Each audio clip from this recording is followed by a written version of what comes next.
Alex here. Welcome to the Coach's Journey podcast. In this interview, I'm joined by Patrick Quinton-Smith, who's the co-founder of Gen Z Coach. It's a multi-generational consultancy and coaching business that works with organizations to help them get the best out of their young talent and to support the managers who lead that young talent. I met Patrick about a year or so ago, and when I met him, he was talking about how he fulfilled his coaching vision board for his business in about a year and a half. And I knew then I wanted to hear more about not only how he did it, but what he does.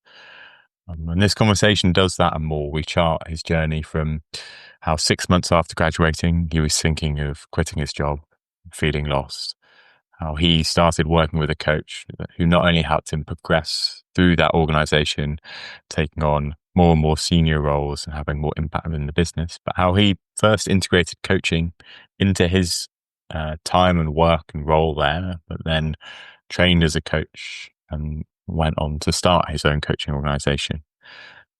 The interview really feels like, for me, there's loads of practical insights, both in terms of navigating some of the beliefs and mindset aspects of running our own businesses as coaches, but also some of the really practical parts of how to do it. Patrick talks about his shift from firstly working with individuals to then mainly working with organizations before this new iteration of his work, which he's doing in partnership with a co-founder. And throughout all of it, what stands out, and hopefully you'll hear it in the conversation, is these ideas of directional correctness, which has been at the heart of all of how Patrick has gone about his work, but also the idea of clarity that comes from the momentum he created and creates through action, inside of rolling the dice and having a go. And yeah, as I said, it feels like there's so much to take from the conversation. We talk about niching, the value of niching. Patrick really honestly talks about the times he was thinking of quitting, giving up coaching, and what helped him through that, what he learned from those experiences. And while I say it for all conversation, particularly for this one, do listen to the end, because in the final 10 minutes, Patrick, I think really honestly, courageously talks about what are the underlying motivators and drivers for him that give him a sense of purpose that really feels like it shines through the whole conversation, and how that helps steer his business and help him create that vision that he talked about when I first met him. And yeah, so really, without further ado, I'll hand over to my interview with Patrick, and I hope that we'll be as inspired by his passion, energy, and courage as much as I was.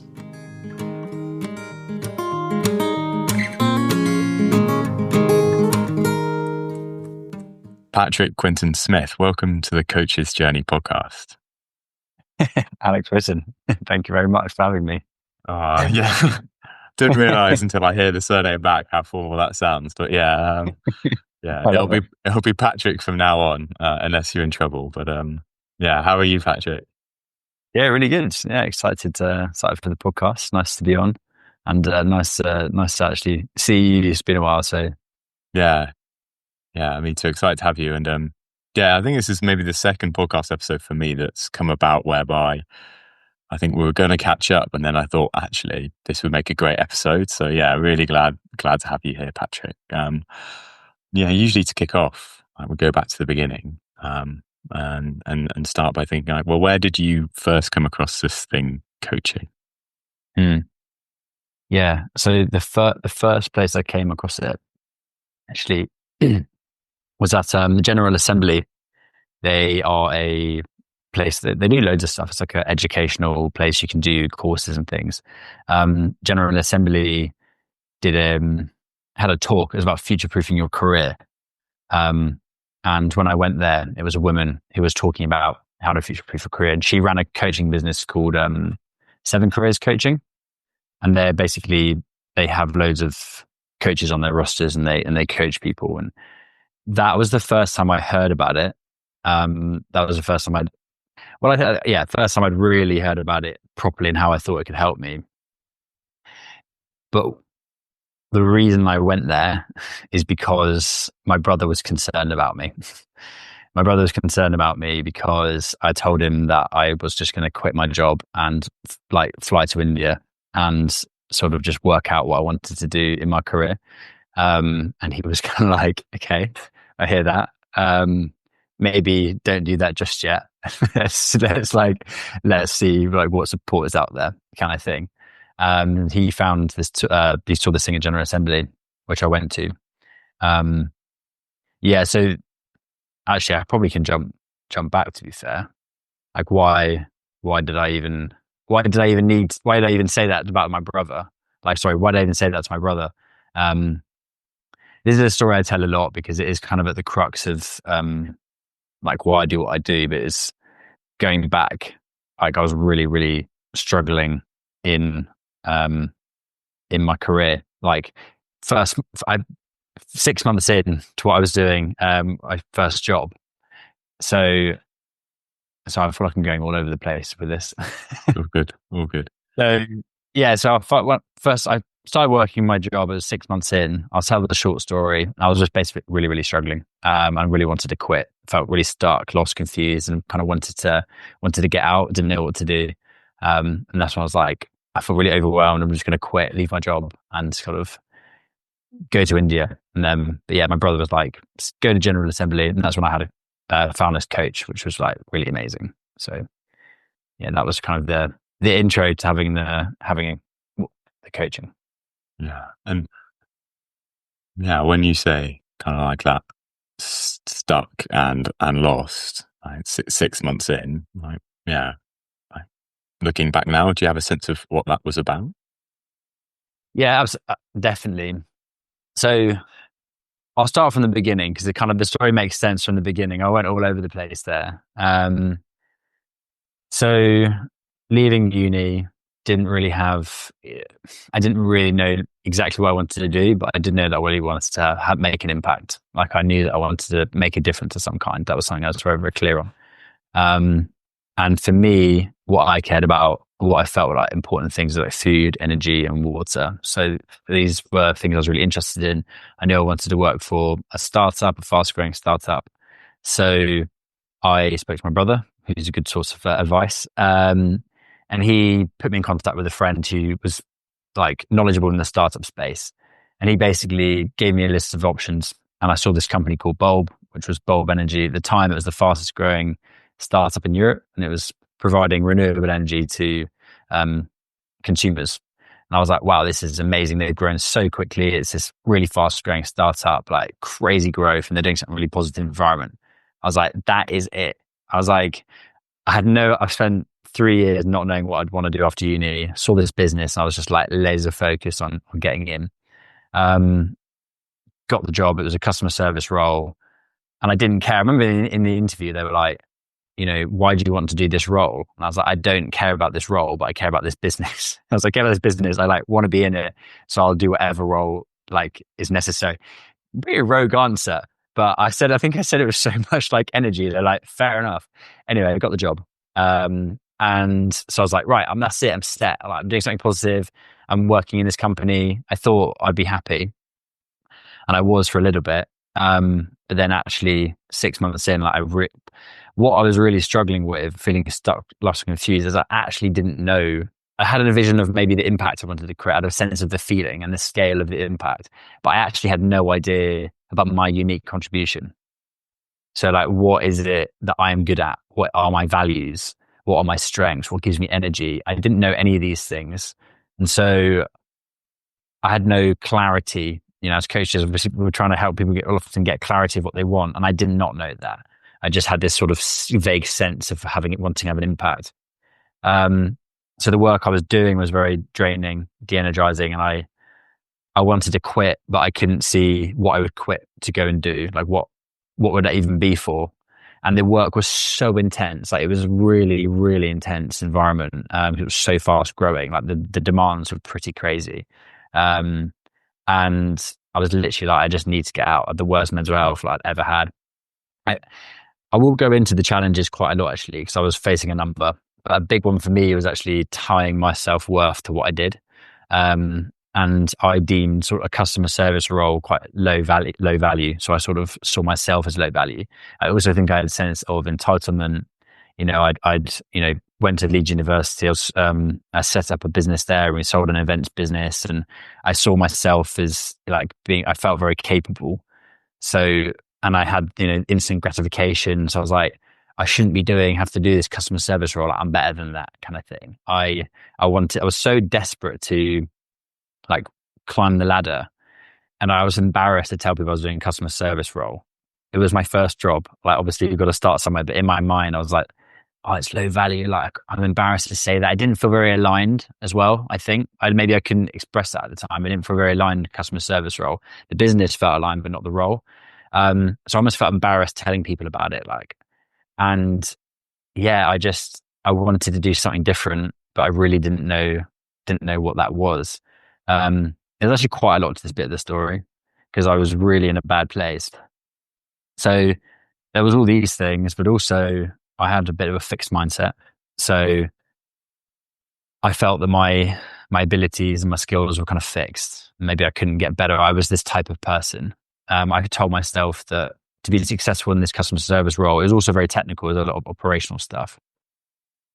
I told myself that only sort of quite techie people and like sort of not geeky, but like sort of operational people really good with computers and things like that were really good at this role.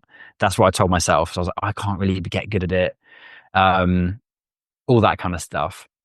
And I was also really sensitive to having feedback because my sense of self-worth in a way was quite low. And I believed I couldn't get better. I was also so desperate to prove that I was good. I was so desperate to prove that I was good that I basically focused on really short-term gains in my work rather than focusing on the hard things that I needed to learn to get better in the job. I focused on really easy things. So my productivity looked really high. I was doing really easy tasks. And essentially 6 months in, I got some feedback from my boss and was like, got my feedback from my boss whilst I was not enjoying what I was doing at all. He was like, you're really not where you need to be. Yes, your productivity metrics are good, but you're making so many mistakes. Like, you don't know how to do this. It was very kind about it. It was just very factual. And I took that so personally of just like, well, I'm shit. So I'm obviously not good at this thing. So I may as well go find something that I'm naturally more good at. This was my mindset. I'm naturally not good at this thing. So I go find something naturally more good at. And yeah, it really crushed me. It was funny that my reflection is like my beliefs were self-fulfilling prophecies. I didn't feel good enough. So I wanted to prove that I was, but I did that by taking shortcuts. And so I kind of proved myself right, which is something that's been a big reflection for me. So yeah, there was loads going on and I was like, right, I'm not good at this. I feel insecure. Yeah, there was so much going on. Fixed mindset, sensitive to feedback. I was avoiding challenges at this level of entitlement. I wanted to progress quickly. I wasn't prepared to sort of, put in the hard yards. So I was like, and I didn't know what all this suffering was for. So I was like, I just need to get out. So yeah, that was like they were some of the core challenges. There was quite a lot there. Yeah, no, thanks, Patrick. I think, I mean, I'd love to have as articulate an understanding of my early career as you've kind of shared there. And then with that in mind, it sounds like there's a lot of awareness about those lessons, fixed mindset, that like self-fulfilling belief wheel. When and how did that kind of like reflection and insight come about? Yeah, that's a good question.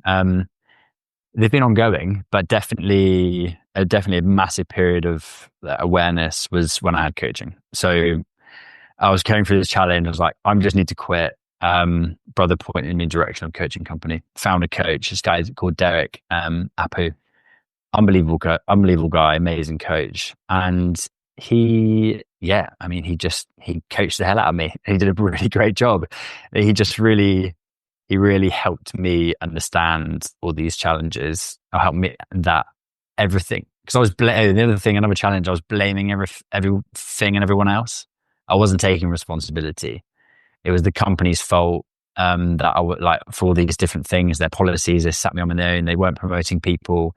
You can never become a manager. All this stuff. Like so much going on. My friends always asking me what to do. So, I don't have any time to focus on work because my friends are asking me to do stuff and I obviously couldn't say no. Loads of stuff. So he basically helped me realize that, look, everything here is something that you have some control and influence over, um, and help me actually take ownership and responsibility for it. And yeah, it was pretty challenging. It challenged me a lot. And I was like, holy shit, there's a lot for me to deal with here. But I think really good strength of mine, all my core values and strength is like growth and being able to honestly, look at myself.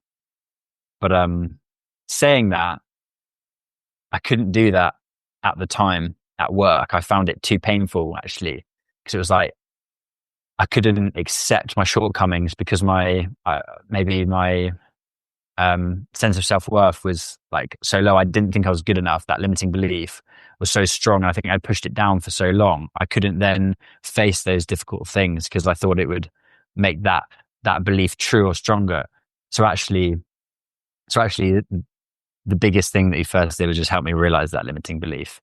And then it was like, oh my God, this has played out my whole life. Like this limiting belief that I'm not good enough, I've given it so much strength and it has made me avoid so many things in my life, and not take ownership, not take responsibility because I thought it would threaten that fear or make it become true in a way. So that was like the first thing. And then I was kind of like, you know what, that is something to address. I can deal with that. And then, yeah, just through the coaching helped me overcome these challenges. But also, as I say, like, what is it I'm actually really good at? What is it I'm really good at? And what do I love? And how can I want this impact? But like, what's at the core of that? And how can I really put that into action? And a big thing was through that was like help grow for myself, but helping others to grow and enabling that. And that was something that gives me a lot of energy. So yeah, actually, and then from that made me realize I wanted to become a manager. So realizing I want to help others grow and motivate people, that was something I was really good at. I was like, well, actually, if I'm a manager in this business, I can have more influence and I can help the business grow by helping the people in my team grow. And that means the business can have a bigger impact, which I saw as a positive impact. So I was like, I can scale my impact by supporting other people. And that, and once I was lead, the coach helped me get that role, overcome all those barriers that I was saying that were in my way. And once I was in that role, it kind of occurred to me a lot of people were the same age actually struggling with a lot of the concepts that I had just understood about myself, they were struggling with. So I was able to help support them. But I also realized that this coach helped me move from a position of literally about to quit, like feeling awful about myself, really low, to being so driven, so engaged with such a focus on my goal and wanting to like have an impact. I was like, wow, that is an unbelievable skill set. And what I'd learned about a growth mindset through him, I'd also read the book Mindset and read lots of other books around failure at the time. So I was like, I know that I can learn that skill. And that's when I invested in a short course at City University, coaching for business, and then started to use those skills with my team and started to get amazing results with them. And I was like, wow, there's really something in this coaching skill. So yeah, that was like, yeah, how I had that awareness of these challenges, how I overcame them, but then also a little bit of the start of the impact of that. Yeah, no, I'm trying to filter out which is the next question I want to ask you because there's so many. Maybe it's a little bit of so 6 months in, you start working with Derek. What's the time period over which you then work with Derek, become a manager, do this course with City Uni? Yeah, so I think I started working probably March, which was probably about 6 months of my first job. So I started working with him. I started working with him, yeah, like March, April 2019. And then I think we worked together 5 or 6 months. And I got the promotion in October, that year. So yeah, within about 6 months, basically. So literally going to quit to then I became a manager. I thought that was pretty remarkable, to be honest. um, that that was possible, you know, that someone was able to support me or someone to be able to do that. I was kind of like, that was cool. That was a real like transformations, you know, often an overused word in coaching, but I use it for this because it really felt like a proper transformation. There was so many things I overcame. It was a pretty intense period of growth, and it was amazing. It was amazing. Yeah, and Best, one of the best things in my life, actually, because it means I'm here today, genuinely. yeah, and it like not only do I like really feel that and what you're saying, Patrick, but like, well, I just felt like you have created a great like case, like business case for coaching, because from within 6 months wanting to quit to going on to manage, and I'm sure we'll get there, but from what I know, you progressed quite far in that business, and so like that, yeah, like investing in a coach for people who might be thinking about quitting can have a huge impact not only on an individual but on an organization. Thinking about the people that then you supported as a coach while managing them. But yeah, I'm probably getting ahead of myself. One thing I did want to sort of slow down on is you mentioned Derek coached the hell out of you. Um, so Yeah. yeah, what was that first experience of coaching like for you? But also like, yeah, what do you remember of like how Derek coached you that helped Mm. this transformation happen? Yeah, it's a really good question. Yeah, I think the first thing to say is that I thought that coaching was basically consulting. Like I actually didn't know what it was. I thought, you know, they'd obviously ask me questions, they'd do some tests on me, and then they'd say, you know what, I thought in my head, I was like, they're going to tell me to go into consultancy. That's what I thought, because I thought I could see me liking that. But I thought that's how it worked. But he didn't. He held space for me so well, really held. And I could tell he really believed in me. I knew that straight away. He was a really inspirational guy, just from his being. To be honest, like I could really tell, like he was like, "There's stuff in you, man. Like I'm here to like get it out." And I really liked that. He never said that, but that is exactly how he made me feel.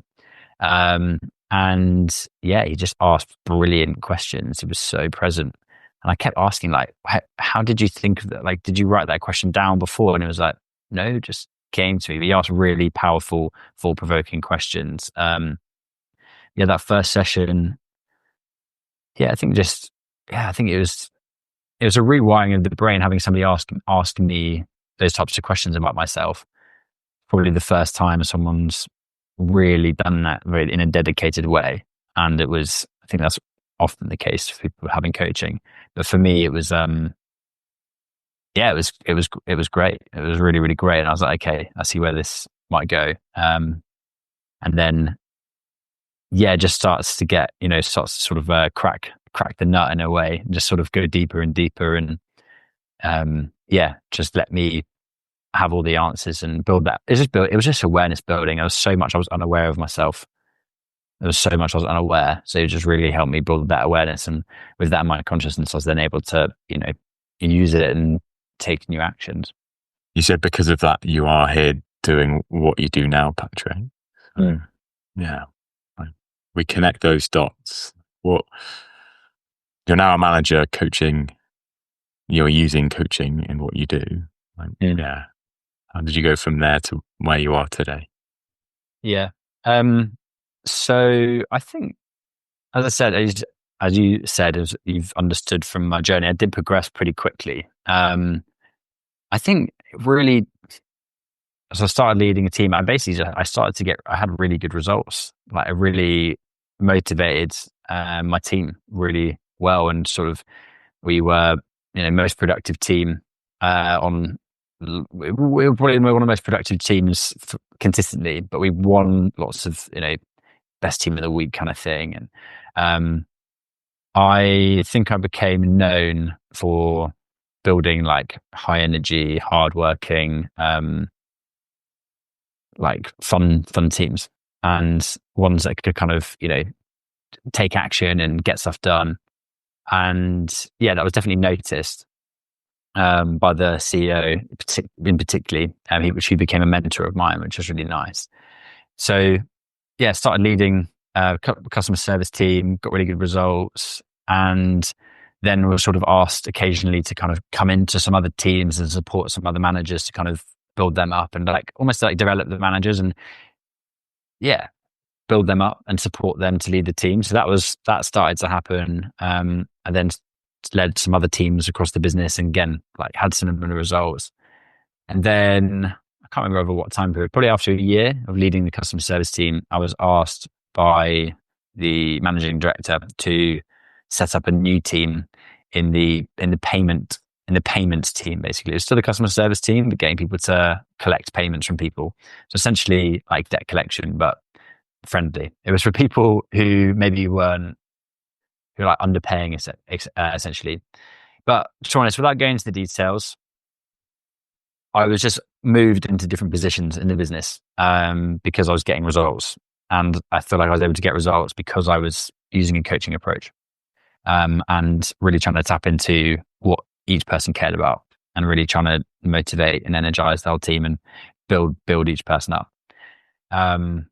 Eventually, I was the team that I led, the small team in the payments team. It was an outbound calling team as well, but eventually we then started to work with a team in South Africa. We grew that team to 240 people, which was quite nuts. In about 6 months, we scaled it from one team of 10 to 240 people. And that team then brought in £8.3 million worth of revenue in a year. And yeah, which was great. And I think I realized I was good and was very motivated to support and develop people. That got noticed. That was part of my success in the business. I'd learned some coaching skills at City University. Somewhere along the journey towards the end, I was like, this, because I was always questioning, like, this does not feel aligned. I don't care about being in debt collection. It does not feel aligned. But what do I actually, I could coach myself at this point. Like, what do I actually care? And what I care about is helping others grow. That is really what I care about. And I was like, this needs to be my focus. So I kind of decided that the skill of coaching was what I needed in my life. Like, regardless of what I wanted to do, I just thought my next step, like coaching is it. That is what's giving me energy. That's where I need to focus my attention. So that's why I invested to become a coach with the International Coaching Federation. So I did my full qualification whilst working. Yeah, trying to know where to go next. So if we slow down there, because yeah, it's just like loads of things jump out. There's lots to it. Yeah. Like I suppose firstly, this is like a curiosity thing. You mentioned obviously that team of 10, was it 280? 240? 240. Yeah, I mean, how did you apply coaching? I can imagine a coaching approach for 10 people. How do you do that for 240 people? Yeah. So it was mainly with the managers, because in we outsourced the team to a team in South Africa. So there were, I don't know, 15 or so customer service teams. Actually more than that. Maybe about 50. I think there were about 15. They had quite large teams. About 15 customer service teams, so say 15 managers. And for me, it was really important to work with those managers and try and essentially coach them to try and help them like boost their team performance. So I think that was like something I really enjoyed. I really enjoyed that, as working with the managers and trying to just see what was going well and how they could improve, essentially coaching them. And then I think with the more senior leadership team within them, I guess it's just being curious, like asking questions and trying to like help them come to decisions, etc. So yeah, I tried to use that. I mean, to be honest, I was out of my depth, like, for sure. Like, doing that role was hard. Like, suddenly thrown into quite a big role, and I don't think I was fully equipped for it. I definitely wasn't set up for it. Like, internally, it was just like, go give it a go.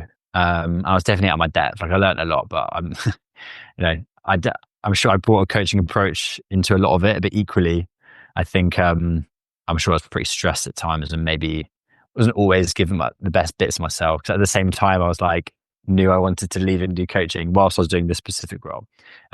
So yeah, I'm also aware I definitely had some shortcomings in that role, but bringing the coaching approach, I think it was just said mainly with my team in the UK and the managers as well. But yeah, it was definitely, it was tough. It was a tough job.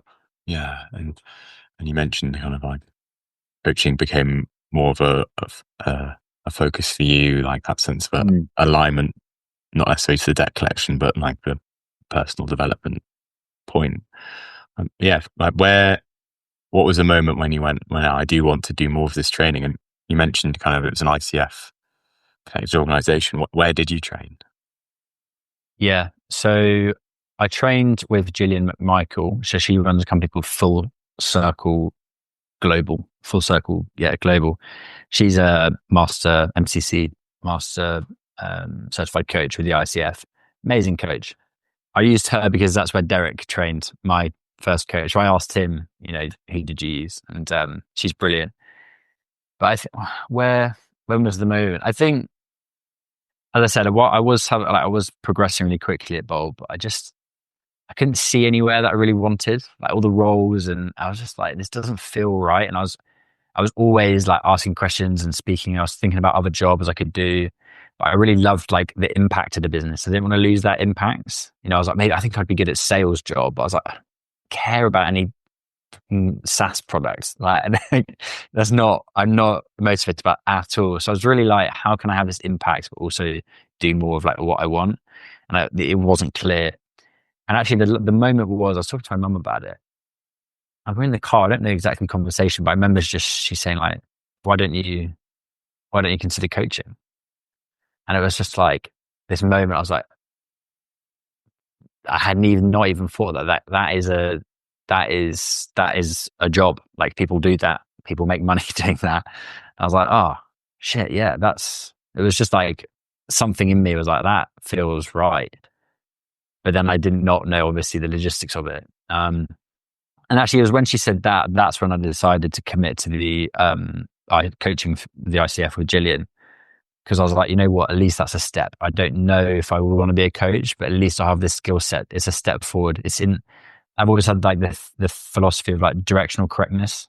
Like if we don't have clarity, if we don't have crystal clear clarity, it's like, what is the general direction that you want to go? Is the decision directionally correct? And just take that step. And as another coach of mine, Joel Burgess, would say, clarity reveals itself for momentum. So I tied those two things together. Like, what's the general direction? If you're not sure, okay, what's that next step? And take that step, because once you build the momentum, the clarity will come, or that direction will become slightly narrower, and then just keep going. So yeah, that was like, right, just start with the coaching program to become qualified.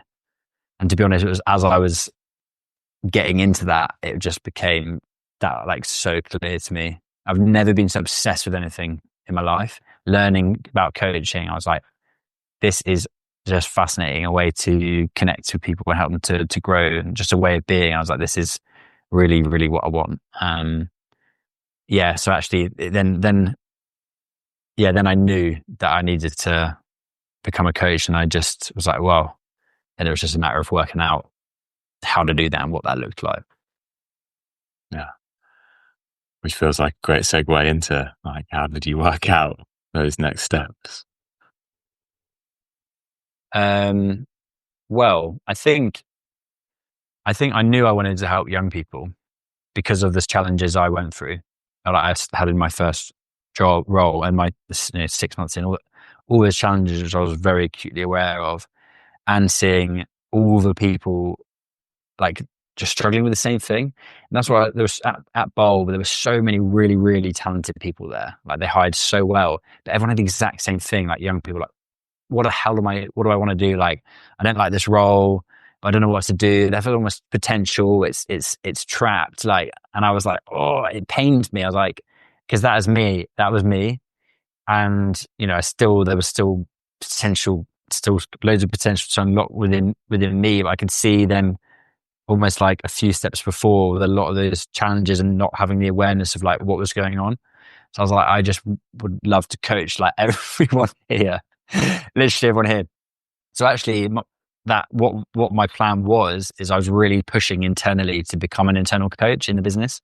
Because as I said, I thought the business was great. I was like, imagine if I could work with all these young people and they could have the similar transformation as me, even if they had 20% of what I went through, I think it'd be massive. So I was really pushing for that. I mean, that is actually exactly what I'm doing now, just not within the business. And I was really pushing for that. I wasn't working. And then my friend, my friend who's going to be my best man, I was telling him about this, and he was like, "Well, why don't you like if they don't not working in the business like an internal coach, why don't you just like quit and set up your own thing?" And I think I gave a load of reasons, and he just like he's a naturally very good coach. So after I finished, he was just this long pause, and he just went, "I just think you're scared." And I was like, "Oh no, yeah, that's it. That is absolutely it." And I was like, "I am scared." And then I just knew then it was actually, I have this thing, like if I realize I'm not doing something because I'm scared, I have to do it. And it was like that. The next morning, I made the decision almost there and then when he said that, I was like, that's it. I'm going to quit. I'm going to do it. And then the next morning, I like sort of wrote out a business plan and all that kind of stuff. And I think like 2 weeks later, I put in a request to the business to go down to 4 days a week, so that I could sort of use a day of a week to plan the business and sort of just get it rolling. Yeah, like well, how did that go? In because yeah, as someone who has done business plans and had no idea what they're doing, like, it felt like a very smooth sense to go, yeah, I put together a business plan. And then, Yeah. Yeah. yeah. So I mean, how did it, how did you find doing the business plan? Like, and then I suppose actioning it. Yeah, it's a good question. My business plan, to be fair, I did actually put together not a bad one. It took me some time, not that next morning. I started the cogs going the next morning. I had a decent business plan, which I was happy with. But the point of a business plan is you're meant to follow it. I did not follow it at all, which, yeah, I think it definitely slowed me down overall along the journey. So the business plan was like working in businesses to work with their graduates, to help unlock their potential. And that was the plan. But because I've made this decision, I was like going to start this coaching business, and I knew I wanted to help young people. I started to tell people about it, tell my friends everything, and like a load of my friends sort of started to come to me and ask me about it. And then it was all this energy suddenly was towards like individuals, not businesses. And I was like, all my conversations were with individuals, and it kind of just felt like, oh, maybe this is like the way to go. So I then sort of scrapped the business plan and started coaching like friends and that, which was great, but wasn't able to charge the money I would have wanted because I guess they had low incomes and different priorities. So I did that for a while. So I called the business Quinton's Coaching. But yeah, so I didn't follow my business plan at all. And I was doing this for a while and it was a real struggle.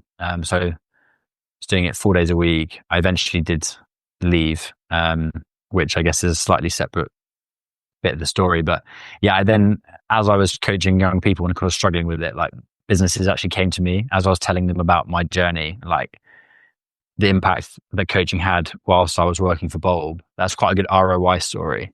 And so people were like, oh, like you should come and coach in my business. So I ended up being back to the business plan. Like it kind of then found me in a way. Although I moved away from it, I was sort of pulled back towards it, which showed that was really my initial intuition was totally right. But yeah, I kind of went off track for a little bit. Yeah, really interesting. That is like how, ultimately you ended up back on the business plan you'd set out on. I feel like there's, loads of excellent like metaphors or like lessons that can be taken just from that thing, that point. And yeah, the other thing that stood out, Patrick, was two things. One, so just like there's places and time. So you worked with Derek in March 2019, got the promotion sort of 3 or 4 months later, finished working with Derek 6 months. Like where are you now in terms of time? So you've had these management roles, you're doing 4 days a week at Bulb still, and then a day a week Yeah. coaching. So I think I officially went down to a day a week in March 2022. So just over 3 years ago. And I think that conversation with my friend where it was like, you're scared, was in like October 2021. So I put the proposal in to Bulb, and it took some time, and they said you can do that from April. Like the other thing that jumped out to me is you're coaching individuals, and just through that, it sounds like word of mouth and promoting it. How did then businesses suddenly, like, how did you get back on to that business plan? I suppose you said like businesses started coming to you. Yeah, so businesses started coming to me. I started working in some businesses, and like, yeah, that got really good results, and was great. But I guess I was then like, well, what is am I? Do I work? What is my niche? What's my messaging? I got very confused. I was like, am I working? Am I? So I had very clear messaging. I had a website that was targeted towards young professionals, but I was like, actually, it feels like maybe this business side, like working with businesses, that was the original plan, and it seems to make more sense. And to be honest, where the money was, as well. So I was like, how do I then, how do I navigate that? And so I probably did that for I was still called Quinton's Coaching for about a year. And I tested so many other different things as well, trying to just like find what felt right. And eventually I committed to focusing on businesses, and I rebranded it like end of 2023, start of 2024 to the Gen Z Coach. And that was then my messaging just became very clear to be focused on businesses and helping businesses unlock potential to increase productivity, retention, and engagement. But yeah, it took a while to like own that, really, to be honest. It was like really just like, right, this is the business. Because then what you're saying, by saying yes to that, you're then saying no to other things as well. So I think that it took me some time to get there. Yeah. And what was it that you kind of had to do to own it? I think just like zooming out and seeing like if I'm the product, like what is that? And my journey, like my story is really it. Like I've worked in businesses. I know what that's like. I've got a return on investment for a business through coaching, not me, but that is the return on investment from the coaching. So I was like, that is almost the product, that my story, and that's what I'm delivering. And that really is it. Like that I'm providing the same transformation to other young people and businesses. So it kind of just, it was like the product market fit. Businesses could pay, they had the money, they also had the young people that I was looking to support, and they also had a problem. That was also it. Like the more I was getting into it and speaking to more businesses, like I saw like all these businesses had the same problem, that was it. And I was like, they all have the same problem, and like it's exactly what I'm solving. And I was able to, because of my managerial experience, I was able to speak to managers and like support them with helping young people. It all just made sense, to be honest. So it was just like, you know what, this makes sense. So yeah, like kind of, let's go for it kind of thing. So yeah, I think just realizing, just putting all the pieces together, I was like, this is. I was just listening to like the energy that was coming towards me at the time, like businesses that made a lot of sense. That's where most of my income was coming from. So yeah, it didn't make sense not to commit to it at that point. Yeah. Yeah. No, it sounds like that there's a real strong weight of evidence. And you mentioned that came from talking to lots of businesses. Right? Where did you start with that? Because I think one of the common challenges for anyone starting out coaching is they probably start by talking to their friends about, hey, I do coaching. Do you know anyone? And that's that individual thing. So yeah, what was that? What shifted from that and perhaps like Quinton's coaching to, well, I'm mainly talking to businesses? How did that come about? Yeah, I think just having loads of conversations with with people, like speaking to, yeah, I mean, the more, yeah, I think I was probably promoting on LinkedIn that, I've been working with different businesses, and I think just talking to other business owners, really. And then people would say, oh, I need to speak to Patrick. Like he's a coach who supports young people in the workplace. And so I'd speak to business owners. And I said it, they all just had the same challenges. I was like, this is actually a massive problem. It's all just a massive problem. So, um, like there needs to be a solution. And I felt really passionate about that. So yeah, I think it happened I think it just happened naturally. I think I was always out speaking to people. I think, building the business, I was reaching out to, I was also reaching out to young people at the same time. I was also reaching out to business owners. And I think I was always doing that. So I was always just in conversations with people and asking for coffee chats and all that kind of stuff. And I think it just, as I said, clarity revealed itself through momentum. And I then started to test, I've heard this, like, is this a problem for you as well? They're like, yeah, yeah. And I heard all these like perceptions of young people, and I was like, this doesn't feel right. So it was a bit of like, yeah, it kind of just felt really.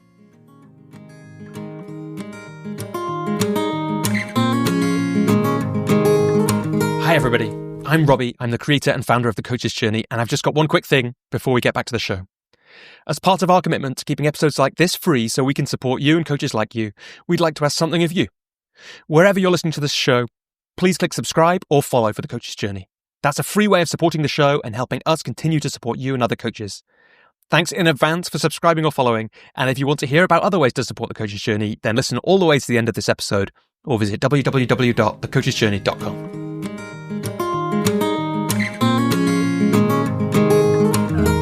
Yeah, again, I think very specific question, but I know that there's always this kind of question between, who are you talking to and how. So those business owners you're reaching out to for coffee chats, like, are they people you knew, or is it very much like, hey, I'm Patrick, I'm exploring this thing?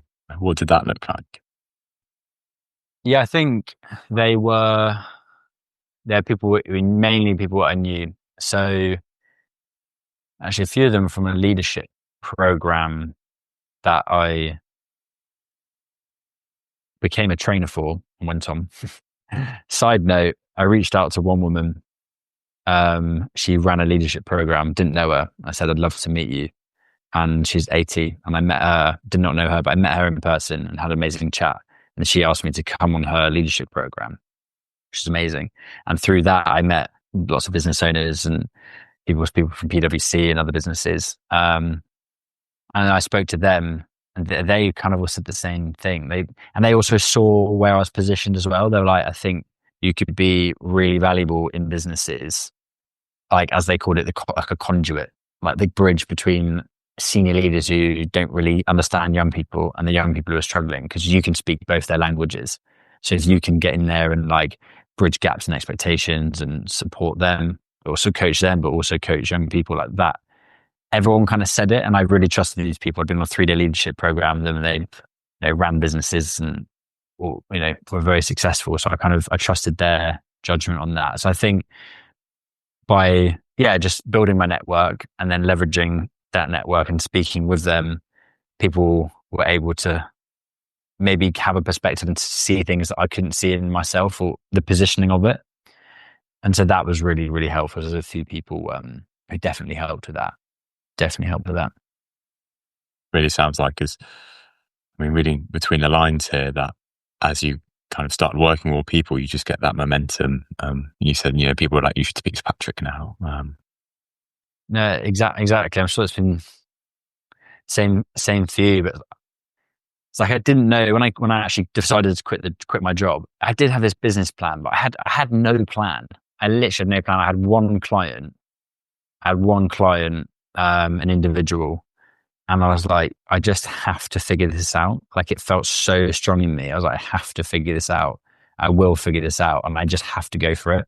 I was also aware of like my position of my age. I was like, I was 25 or 6, 3 years ago. So I was 26. I was like, I've just got to figure this out. And yeah, just like literally no plan, no idea. I think that is it. Just continually talking to people. I said that general directional correctness is like, it was this big of like what it could be, and just through some conversation, just slowly start to like narrow it, take action, narrow it, learn, iterate, and eventually it's become very, very, very clear. And we're still refining, it's still becoming clearer, but it's like this kind of a focus rather than the timeless solution like that. And that's just gone from continuous outreach and chatting, and but it definitely was a process. And one thing that really stands out is like the consistency of action there, and sort of the following the interests. Because like, the connection I made is you met a load of these business leaders that validated your like idea and the problem, but you met them having reached out to someone who ran a leadership program because you were interested in them. And so it's like what comes from just following that curiosity will really, again, it's like the directional correctness and creating that momentum. 100%. And within that, like, there's something that I learned from the original coach is like noticing what gives you energy, like, in your body, and like really following that.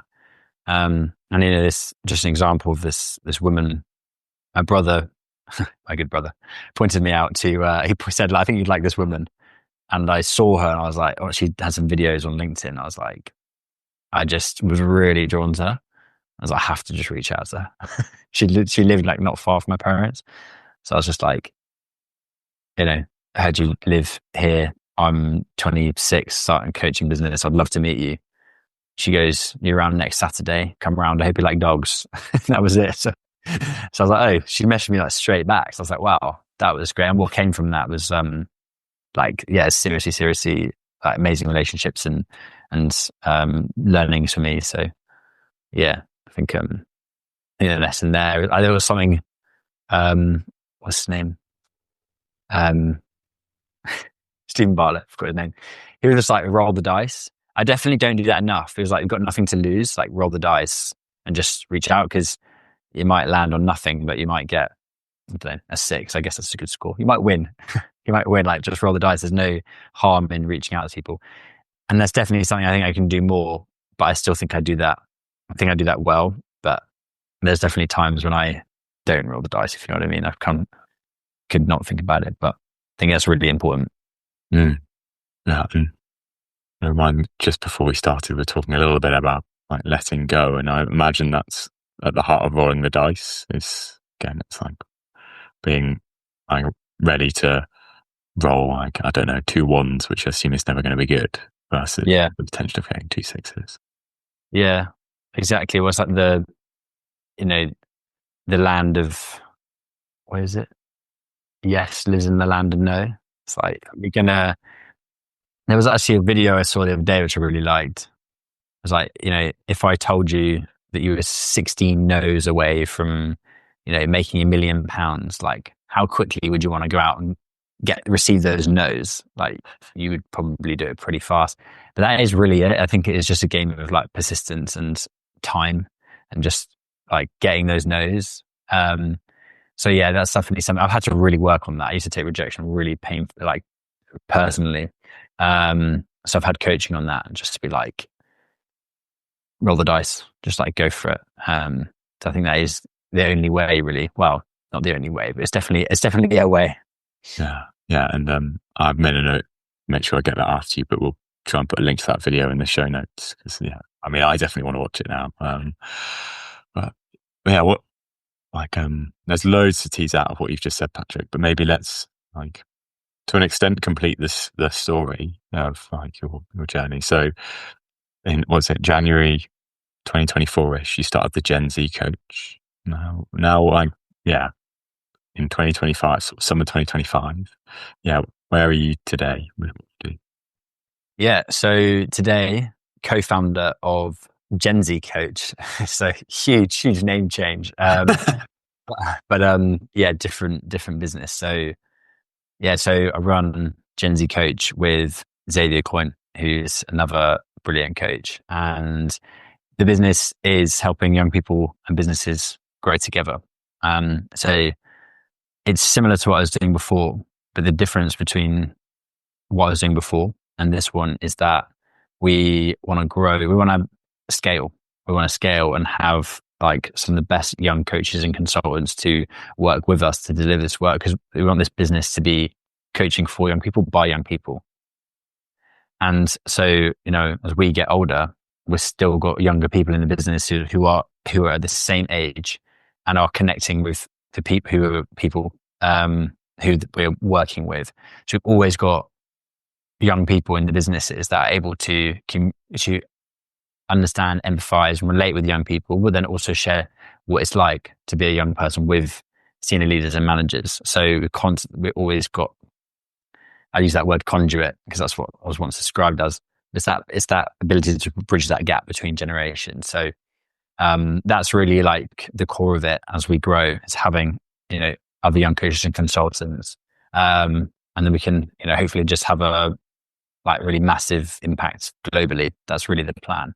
So at the moment, at the time, it was just me, and granted, could have done that on my own. But I met Zav back in September 2024, and yeah, we really just connected as individuals and as coaches, and connected with our mission and passion, and essentially like we decided to work on.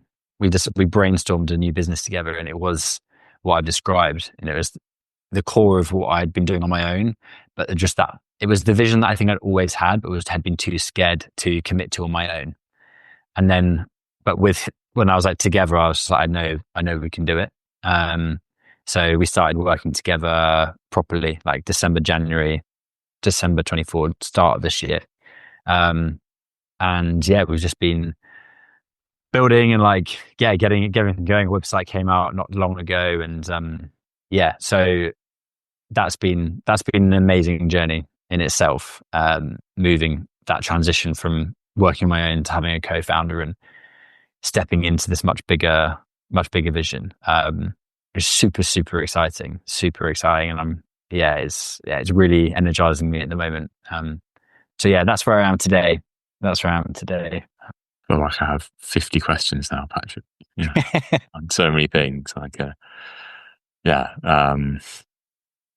Just slowing down on where to go. I think because there's a really interesting thing, isn't there, about you've been doing this business yourself and realizing and bringing someone else in, I can have like more of the impact I want, and that the scale as which it sounds like the thing that was was the thing that I'm going to quit because of maybe not having the impact I thought I wanted like all those years ago.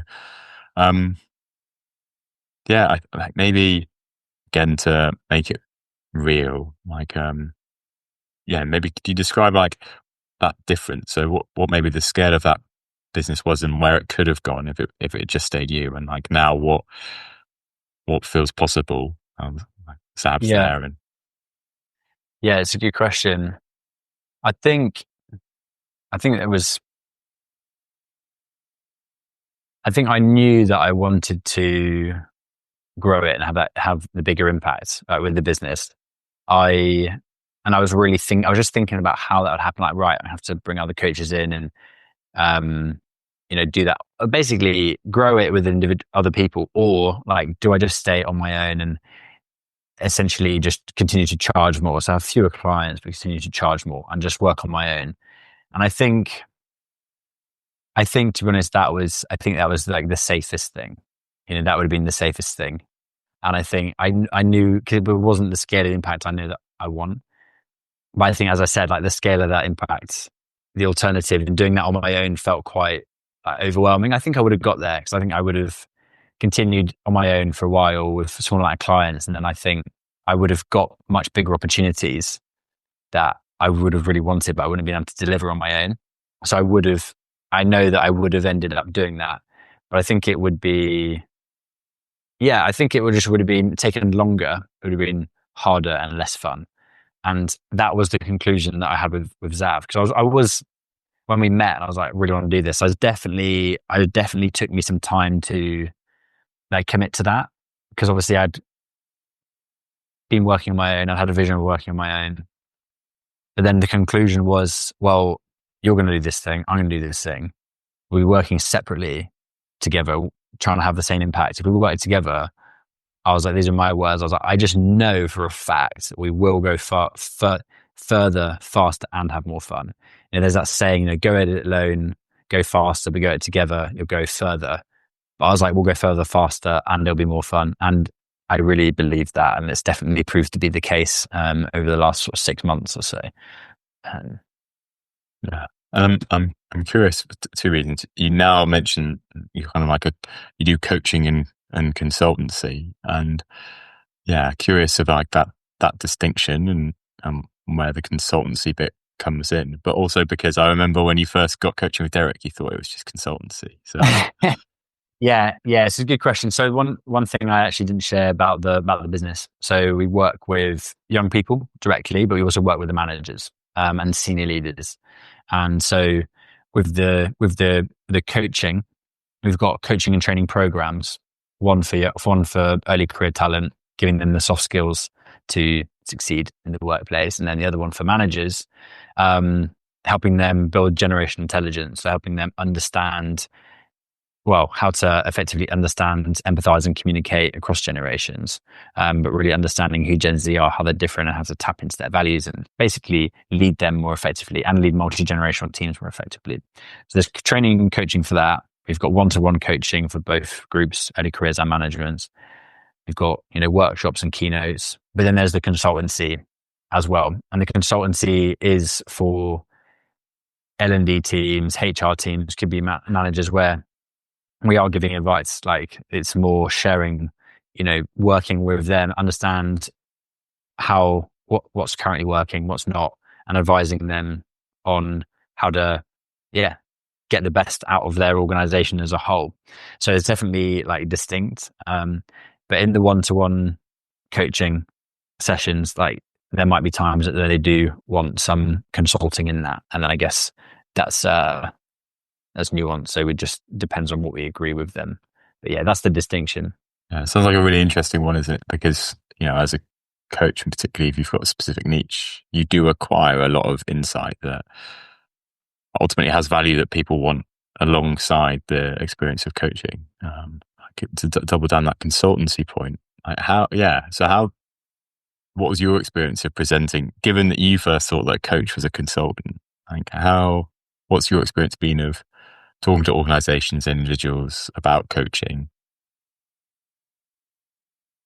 What's my experience speaking about coaching? Yeah, and how has it been received? And particularly, like, you talked about the value of having this very clear problem. So it's I mean, it depends on the business. The ones that receive it very well will become a client, I think. It's interesting. So I think what most organizations that I want to speak to first initially, what they're most interested in at the start is having like keynotes and workshops, like introductory sessions with them to like build awareness and shift mindsets. Particularly, I have a HR team who they want to invest in coaching training in the business, but senior leaders are more resistant to it, and they don't understand why.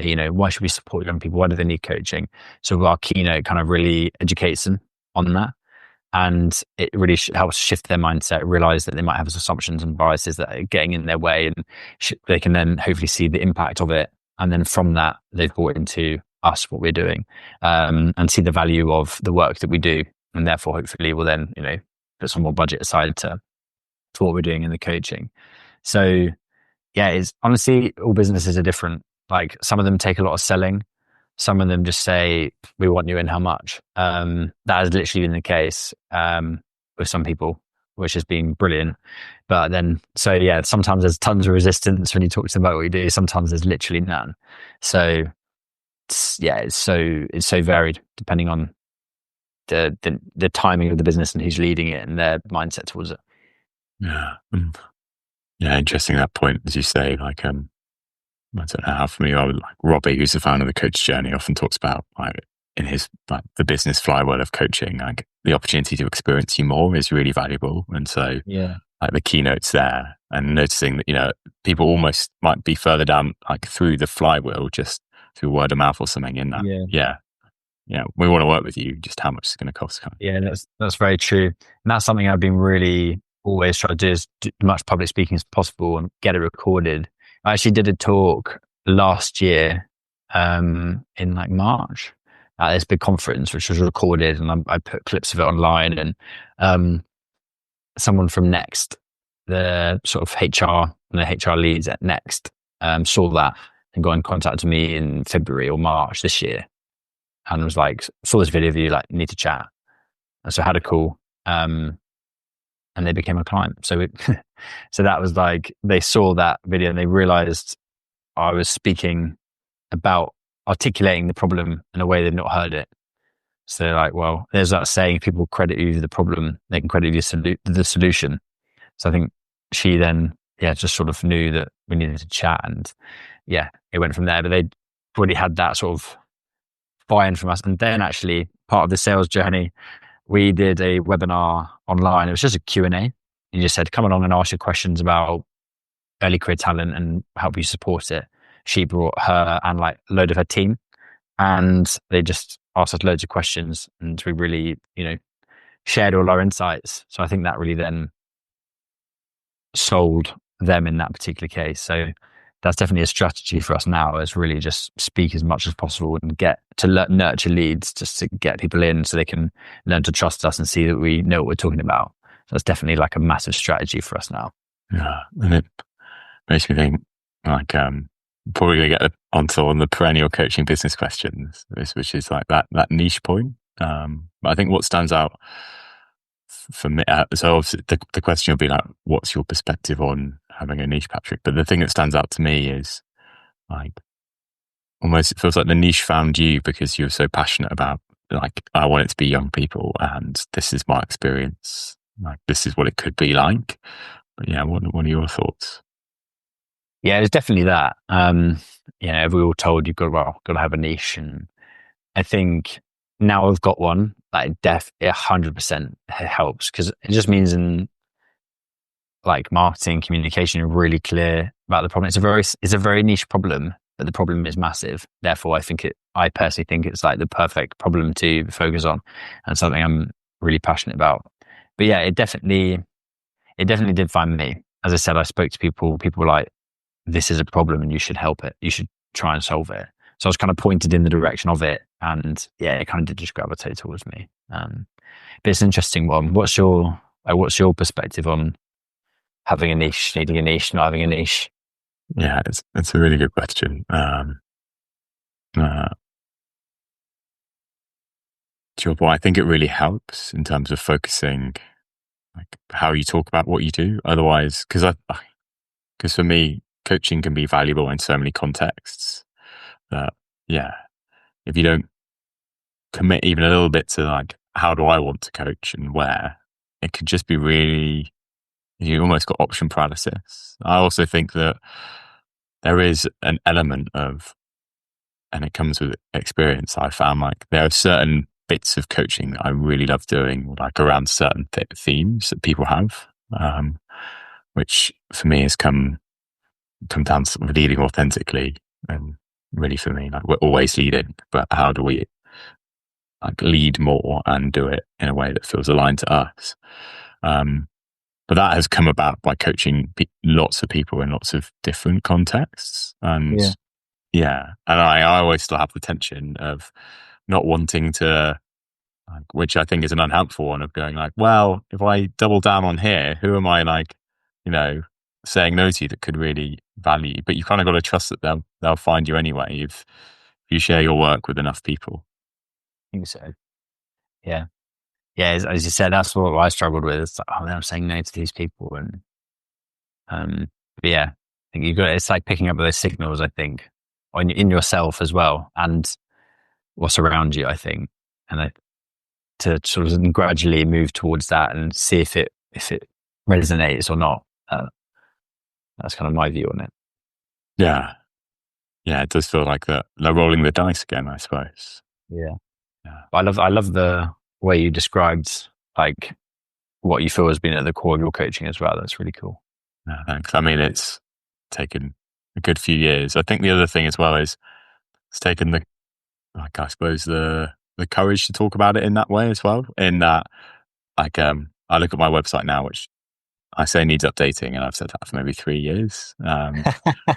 But in some ways, quite a lot of it, like I'd add stuff, but what it's probably getting at is no different, which is interesting. It's that, like as we become more aware of it, we almost don't realise that that's what it's always been about. But yeah, one thing I'm curious of when we move to like the last phase of this, Patrick, is it sounds like things are going really well.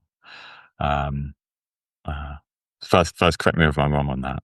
But like also well quickly in the, I can't remember the exact dates, but from 2022 doing a day a week, 3 years later, you're kind of full time on like the third iteration of your coaching business about how can we scale this and increase impact. I'm assuming that it's also not been plain sailing. And I remember when I think we first met, might even been just over a year ago, you talked about the vision board you had then. Took a year and a half to fulfill, but you fulfilled it. But yeah, what stands out as maybe some of those kind of like challenges or tests on the way to here? Yeah. So, I mean, so many. I think the constant, firstly, like there was one big one I'm thinking of, but in between that, I think it's just that for me I found it difficult to like really relax into it. Like one thing I didn't do was get a part-time job or anything, which I should have done, I think, just to settle my like nervous system a little bit. So I was worrying about the money a lot. Really, like I was fortunate to stay, at various parents' houses, my now fiance, girlfriend's parents, and my parents, which came with its own challenges. But yeah, I think every coach, particularly the beginning, probably struggles with month to month like money coming in. But I think that really came to a point for me end of 2023.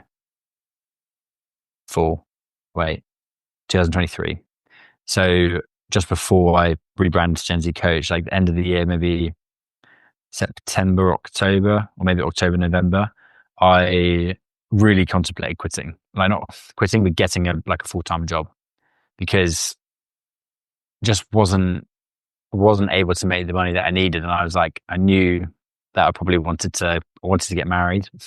I knew that was like in my future. And I was thinking about like, right, I might want to start kids. I was trying to plan my life a little bit.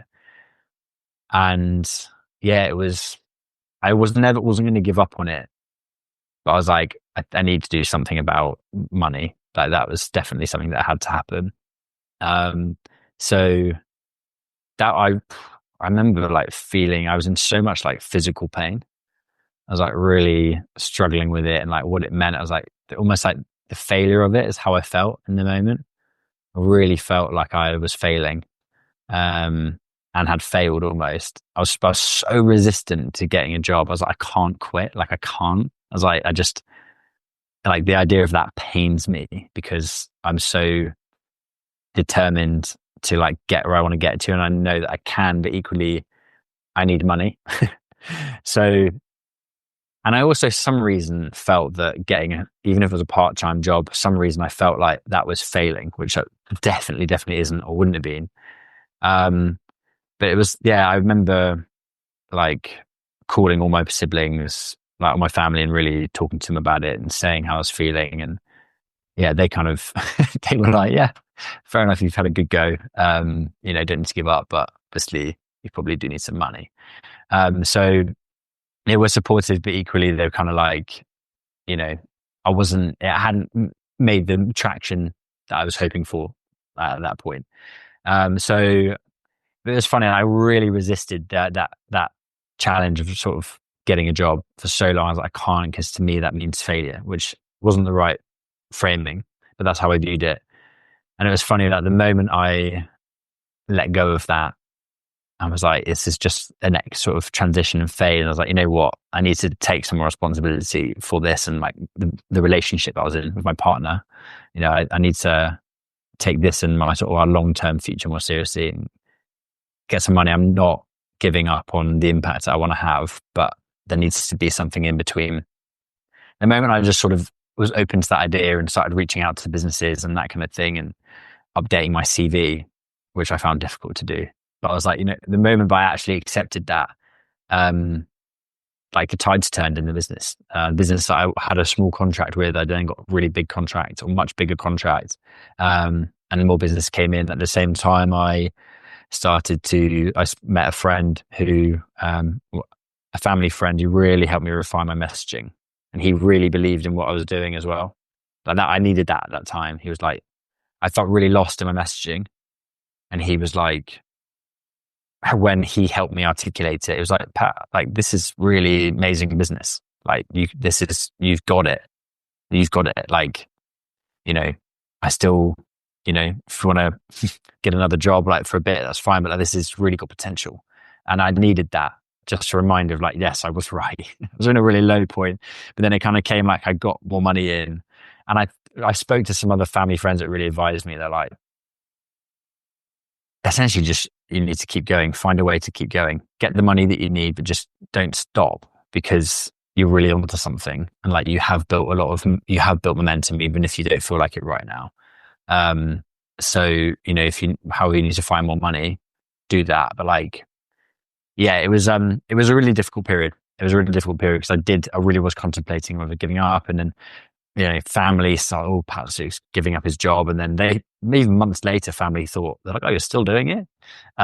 So I think I struggled with the idea of failure at that point. But it wasn't, as I said, for me, there is no failure, even though I felt it. It was just sort of part of the process. And by sort of accepting the state I was in and willing to like adjust and then maybe allow in something else and change my route a little bit, it kind of, whoever's coincidence, but it kind of fell into place at that point. And things really started to pick up with contracts and my messaging and the interest I was getting. So yeah, it was definitely a really painful, difficult period for me. But literally off the other end of that was like a really great period of growth, which was quite beautiful. It's like, testament to kind of staying with it in the storm sometimes. It sounded like, I'd be curious to know what helped you get through those bits yourself. But one thing that stood out in a lot of the conversation so far has been the people around you, whether it be your brother telling you not to quit, and then your brother kind of telling you later on about like a coach, or your mum saying, why not try coaching, to like this network of family friends or this close friend helping you with like your marketing and your wording. But what you mentioned, like that acceptance piece, what else helped you get through that difficult period, either personally or even practically as well? At that particular period, I think it was just, for me, like the mission, the bigger picture, the vision that I had. I was like so focused on that. Although, yeah, I think at the time I was seeing like a blockage. I was like, I wanted it so bad. Like the vision I had of like the impact that I could create. It's like, this just it has to happen somehow. Like, young people are struggling. I was like, the opportunity in my mind, like, it's so big, it's there. And I just don't want to, even if at that specific point, maybe my messaging wasn't super refined. I was just like, I just know that there's something really, really important here. I just couldn't, it was just in my body. I was like, I can't give that up. So I think what is accepting, it was just reframing, I suppose, of like, I'm not letting go of that, but I'm just changing course for a little bit. And whether that's just focusing my time on a slightly different role or something, just for now to get money. I was like, if this is really important to me, it's not going to go away, but I need to sort of face some, financial realities right now. So I think it was just that mission, reminding myself of what was like really important, and going back to the values I have then also my core values, like growth and adventure. I was like, this is, what you go through, you grow through. So I was like reminding myself of that, and sort of I'm struggling for a purpose here. And I'm prepared to struggle for that. So, keep going. And yeah, I think that was it. And to be honest, I think something important for me is, since then, I've learned a lot more about how to deal with moments like that, particularly around using the breath, and if it's making more time for myself and using the breath to actually shift difficult emotions and actually just to feel those things more. I think I did a bit then, but I don't think I've gotten so much better at feeling my emotions and using the breath to support me emotionally as well. So I think, yeah, I think I'll be able to deal with that situation much better now. But that's often the case once you go through these things. Yeah. It also makes me think as well, one of the challenges you mentioned at the beginning when you were thinking of quitting is that like identification of like my worth is attached to what I do, which I mean, I've felt it myself sometimes, but can imagine that being a really present thing, not only for a coach, but also, a business owner in that. And yeah, you talked about things like the breath and giving yourself space as being valuable and the space to feel those things. Yeah, like, again, I'm assuming that in naming it earlier, there's less of that attachment to, what I do is what I'm worth. Like, but how do you navigate that as like a business co-founder and, someone who, their story is essentially they're like at the heart of what they do? Yeah. How do I navigate like the attachment of self-worth to what you do? Yeah. Or like, what's helped you like disentangle that? Because, you mentioned it as being a challenge early in your career. Yeah. I think now, yeah, I think I've been working on that a lot. Like I'm so much more than what I do. Like, and I don't mean that to sound like arrogant in any way, but it's like I'm not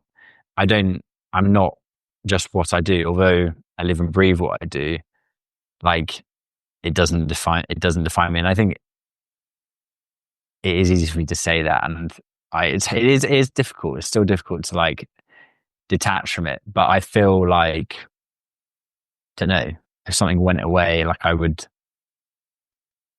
know I've got the skill set now. I think it's more identifying rather than, is that the same thing? I was going to say identify with the skill set that I have. I guess that is still what you do. I don't know. I think I just have more faith of what's possible, and like a bit more belief. I think I've just built more evidence in myself to get results with things. I think maybe I'm attaching less of maybe what's possible, but what I can do now, I don't know. It's difficult. It's difficult. I'm not sure I actually have an articulate answer for that. It might just be more of a felt sense. What's your view on this? Yeah. Well, How do you do that if you've been able to? yeah. And just to add to what you said first, Patrick, two things that come up is like it feels like you've really trained yourself in like directional correctness. So it's sort of like if in those moments of doubt, I've talked about following what are the values and what's this really about and why does it matter? And like, what one small way that I can keep that alive? And that sense of like the clarity comes from momentum of staying in the game almost. The other thing that stood out is it sounds like you've done a lot of like leaps into the unknown and what stands out as not something that everyone says is when someone says you're scared is go, as soon as I know I'm scared about it, I've got to do it. Maybe we can come back to that in a minute, but yeah, I'll answer your question. Yeah, I think for me, when you're talking earlier, that sense of responsibility, it's like, because I think for me, I can get caught up in we always get caught up in making it work, but it's like, it's not just about making the business work because there's loads of ways we could do that, but quite a lot of them probably mean that we have a very poor balance amongst all the other things that matter to us. And so it's being clear on and like almost owning the future and the life we want to live and how can we live that in each day in some way and how we do what we do. And so, and I think also the moments of, and like, slightly earlier in being a full-time coach, like my journey, but just remembering that I'm still waking up and doing the thing I really love doing, can, I think, be a really strong reminder. And also, as you say, I think practicing more, noticing, oh wait, no, I am scared because it's new, or I'm feeling anxious about this, and that being totally fine. It's almost far worse when you're just like, something feels off, let's keep going. But to really, really sit and embrace it. Let me know if there's anything you want to add to that. But if not, you also meant like touching on that fear bit. What has it been, or what is it that helps you keep taking those leaps of faith? Obviously, like that leap of faith into full-time coaching, that leap of faith into your friend saying, "Oh, you're scared." Yeah, I think lots of examples for it. To be fair, yeah. How do I? There's a few things to it. I think I am very adventurous. Like I love putting myself out of my comfort zone and taking risks, because I think adventure and growth like really come hand in hand to me, for me, because adventure is like, essentially for me, is like taking risks, putting yourself out your comfort zone and stepping into the unknown. And I love that, because for me, it's a test of like, how can I handle myself? Like, can I handle myself in that situation? And by putting myself in that, I'm always expanding my comfort zone. And by expanding my comfort zone, I'm growing. And that's really important to me. So, and I really do believe that like fear is an indication of what you should do, not what not to do. We're scared of the things we want. If we're not scared of it, I don't think we want it. We don't care. It's not something that's like on our radar. So I think that for me is like an indication of something that I want. And yeah, I just see it as a challenge, an adventure. So I'd like to test myself. I think I'd really like to test myself. Yeah, I just see it. I see all of these things as adventures, and like, I like that uncertainty, and I think I deal with that well. It is hard. Like it's hard, but if things are comfortable, I'm not like, I don't feel content. I don't feel content if things are like really, don't know if that's like a bad thing, but if things are too easy, I don't feel like engaged fully. Like I think I like adrenaline, not saying have adrenaline the whole time, but I like that sort of, I guess that's that challenge, sort of that sort of feeling of, I don't know, having to like work in a way for something. Yeah, it's fun and very satisfying. So I think I always try and put myself in situations where that exists. One coming up is having kids. Like that feels scary to me, but it's because I know I want it so bad. But it's definitely scary. That's a massive adventure. That's a huge leap. Feels like a leap. But that's something that's hopefully in like not too distant future. Going off on a tangent there, but I'm scared of it. Therefore, I'm like, let's go.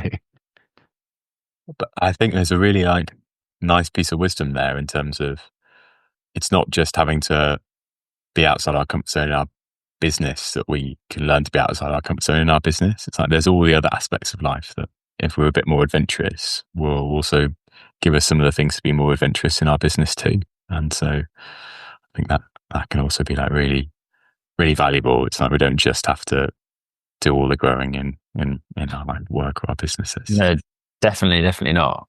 Yeah, it's really the point. Patrick, we're kind of nearing the end. Like I'll always kind of double down on like any practical stuff for listeners, but maybe before we do that, is there anything we've not touched on that you'd love to touch on? I think there's one thing which, well, yeah, I think there's something I want to share about like something that drives me. Because I think it's important. I think it's important for people to like really understand what drives them. I think as I've gone on and sort of reflect on it, like quite like deep understanding of why I care about this kind of stuff. I think that's quite important to share. If you're happy for me to, please do. Yeah.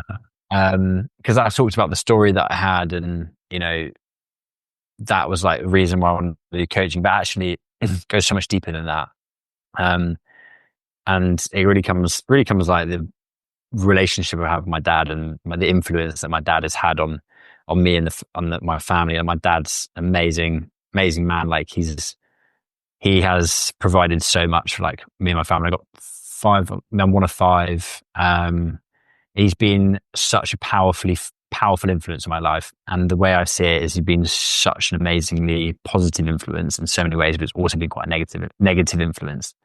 And, you know, positive in so many senses in teaching me to, you know, come out of my comfort zone. And he's built his own business and showing me the power of determination and positive thinking and hard work and all this kind of type of thing. Then equally been a negative influence because he had, you know, trauma of his own as a kid, which was never really dealt with. And that impacted him quite deeply, you know, throughout his life and still does to this day. But growing up, he's had challenges with alcohol and things like that, and I think has just been quite like aggressive at times, not physically but verbally, and without really, I think unconsciously, like it's uncontrollable behavior of, you know, through his communication has been quite, you know, has damaged me in a way. That's quite a strong term, but, you know, negatively influenced me and our family at times. And I think it's just been so clear, I think, growing up. And I don't think I realized this consciously until I've sort of been so passionate about the space of leadership, is about influence, because leadership is influence. Like, that is really what it is, in my opinion. It's how we influence others. And I was so clear by actually looking at my dad, like he was such an amazingly positive influence, but he was also a negative influence. And it makes me really want to help people be that positive influence rather than that negative, because we can be that negative without meaning to. You know, it's without dealing with our own shit, it follows with us, and that can come out in ways that we don't want. And I think the big part of that is, like, I know the negative things that maybe, or I'm deeming as negative things that happened from some of my dad's behavior. I know he didn't want any of that. So it's like, I feel sad about that. And it's like, oh, how can we avoid those things?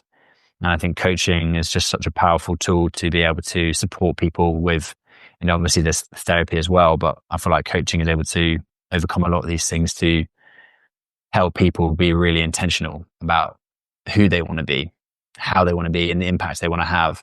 And yeah, that feels really important to me, particularly with young people. So doing that at an early age, as they come into leadership roles, as they start to influence more people, friends, family, teams, kids, being able to support them at really like an earlier age, that's really, really important to me. And it definitely comes from seeing, like, yeah, as I said, those two sort of forces that were present with me from one person. And it's like, how can, you kind of use that energy that one might have into more conscious positivity.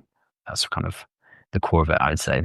But it's a huge driving force for me. And I think, I don't know, I want to help people like try and tap into those things. I think it's like the darker side, you know, that there's something bad that's happened, but in a way, I guess you could call it, well, maybe I'd frame it as something that's challenging in my life, but like I channel that to something really positive. And I think that's really positive. And I think everyone's able to tap into that.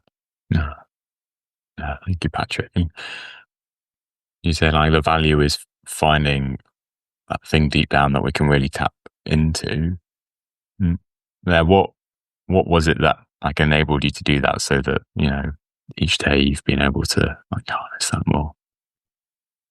Yeah, it's funny. Well, actually, I don't think it was conscious, that, to be honest. I think that was driving me unconsciously. I think that's why I've maybe lent to coaching. And to be honest, I still don't have all the answers of like why it's drawn to it so much. But I think it's definitely probably communication as well is a big part of it.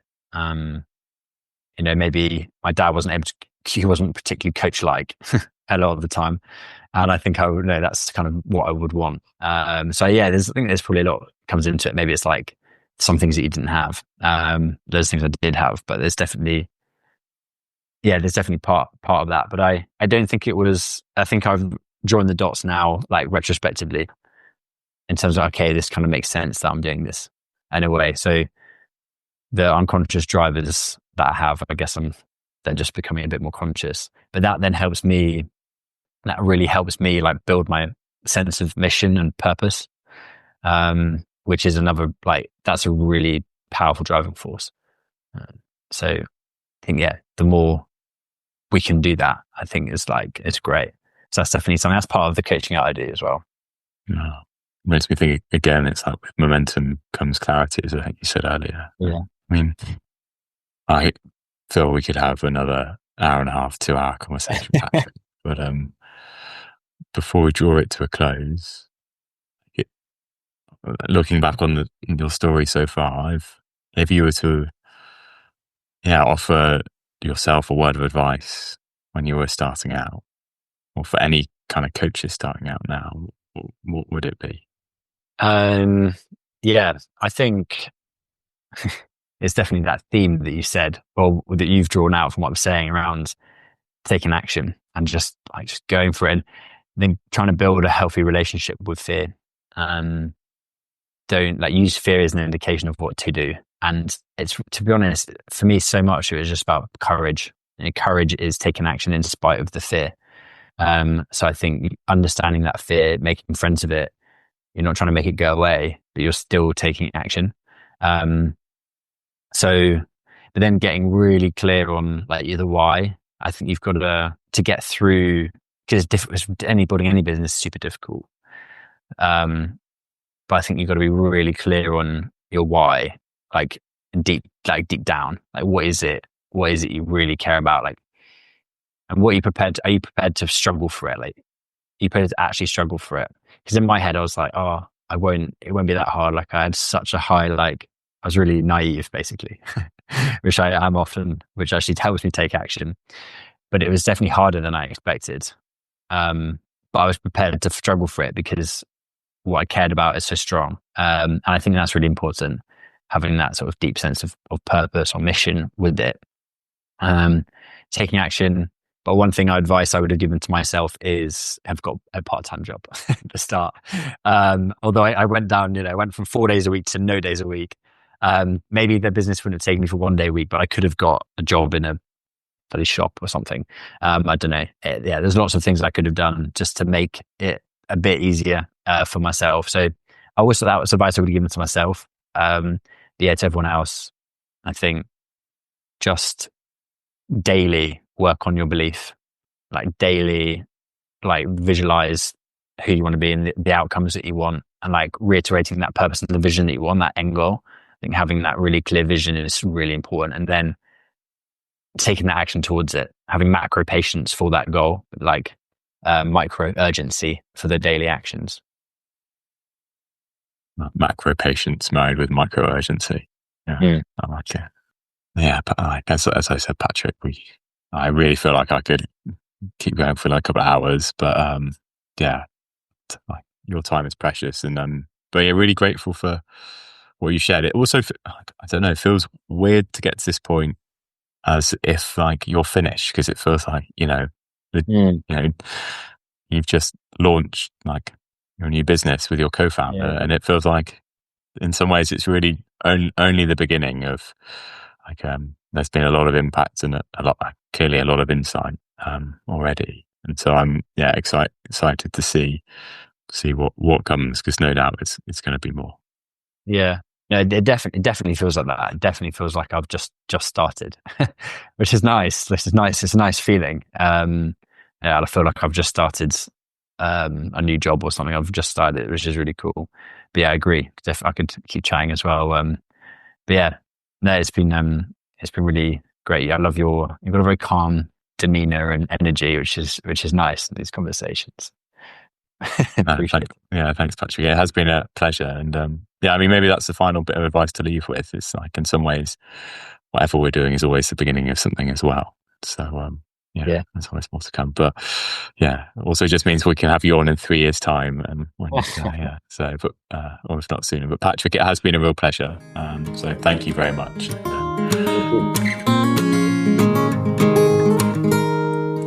Hey everybody, Robbie here. I'm the creator of The Coach's Journey, and I've just got a few quick things to share with you before you get on with the rest of your day. Thanks for getting all the way to the end of the episode. I'm imagining that means you think the work we're doing is important and valuable. We think so too. And if you loved this episode, I want to tell you about two other things I think you'll love. The first is my free ebook, An Introduction to the Coaching Business Flywheel, which you can get at thecoachesjourney.com. It's my attempt to boil everything I've learned from my years supporting, coaching, and interviewing coaches about their businesses into one simple model containing the fundamentals of any sustainable coaching businesses. These are the only things you have to do to have a sustainable coaching business, and the things that if you don't do them, you can't have a sustainable coaching business. And you can get it for free at thecoachesjourney.com. And also, you might be interested in the Coach's Journey community. All the host team have been members of the community at different times, and it's my flexible, affordable group coaching program for coaches. You pay £20 or £100 a month, and you get access to a certain number of group coaching calls each year, plus some one-to-one time with me if you're a full member, and various other benefits. And of course, you get the chance to be connected to other amazing coaches on their own journeys. You can join the community at thecoachesjourney.com/community, and there's links wherever you're listening. Thanks so much to everyone who's supported the Coach's Journey over the years, but in particular, thanks to Alex O'Neill, Alex Whitten, Alan Bedding, David Norris, Jessica Jem, Mike Trugman, and Nikki Marsden for your ongoing support. Thank you too for listening, and we hope to have you back with us on the Coach's Journey podcast sometime soon.